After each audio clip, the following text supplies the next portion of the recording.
আমাদের ছেড়ে দিক না, 15 মিনিট লাগবে না, 5 মিনিট আমাদের ছেড়ে দিক আর পুলিশ সরিয়ে দিক। বাঘের বাচ্চা হিন্দু বাঙালিরা যখন ঝাঁপাবে না এই লুঙ্গির ওপর, ওই লুঙ্গি ফেটে পুরো ছারখার হয়ে যাবে। ফেলবে। দেখো না এই মেয়েটা কি বলছে দেখেছো, 5 মিনিট পুলিশ সরে গেলে করবে, যদি ক্ষমতায় চলে আসে কি করবে, এই ভয় দেখাবে। এই ভিডিওটা মুসলিম মহলে ঘুরে ঘুরে দেখাবে। এরা বিজেপি এখনো ক্ষমতায় আসেনি, কথা বলছে ক্ষমতা এলে কি করবে। ব্যাপারটা হচ্ছে এটা নতুন নয়, এই বলার সাহসটা কি করে পাচ্ছে।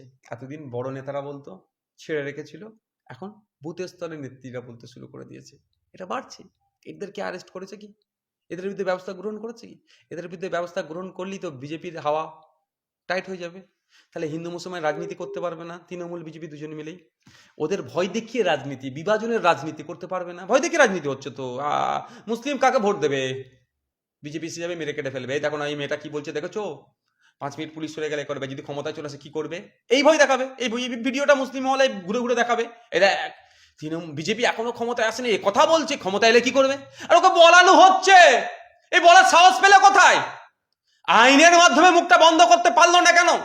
যখন শুভেন্দু অধিকারী বললো পশ্চিমবাংলা সরকারের সাথে জঙ্গিদের যোগ আছে, তখন কি করেছিল?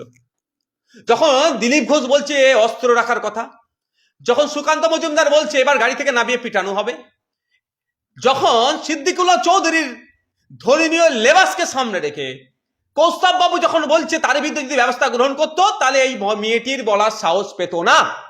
এই মেয়েটি ভদ্রমহিলা বলার সাহস সেই জন্যই পাচ্ছে। আগে বড়রা বলেছে কিচ্ছু করেনি, এবং মেজরা বলেছে, এখন ছোটরা বলছে।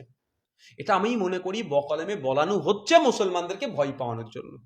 মুসলমানদেরকে ভয় দেখিয়ে মমতা ব্যানার্জির ভাষায় 33%, আমি জানি যতটুকু 27% ভোট 2011 সালের সেন্সাস অনুযায়ী, জনগণন মানে এর অনুযায়ী, তো 33% ভোটের এক প্রায় ওনারাদের ইচ্ছা 33%ই আমি নিয়ে নেবো, তাকে পকেটে ভরে রাখবো।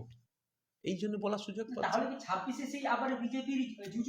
একদম। আর কি আছে আপনি বলুন, তৃণমূল কংগ্রেস বলবে যে আমি এই ভালো কাজটা করেছি ওই জন্য আমাকে ভোট দাও, কি কোন দিকটা বলতে পারবেন বলুন, যে এই কাজটা আমি ভাই করে দিয়েছি ওই জন্য আমাকে ভোটটা দাও, কি বলবে? বলছো, আমরা উল্টে বলবো 26,000 চাকরি গিয়েছে, ভালো যারা আছে আপনারা চুরি করেছেন বলে ভালোগুলোকে আমরা মানে সমাজের চোখে চোর হিসাবে দেখা হচ্ছে।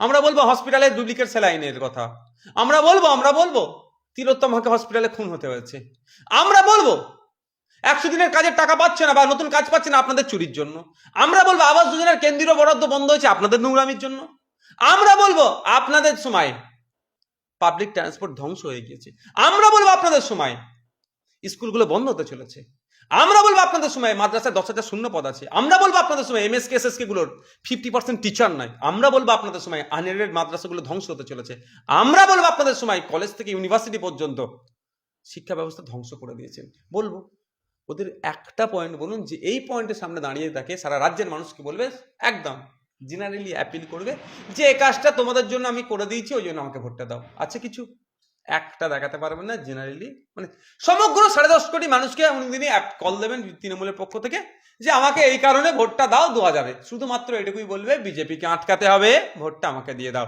আর মানুষ যদি দিয়ে দেয় ওই হবে, তৃণমূল বিজেপির খেলা চলবে।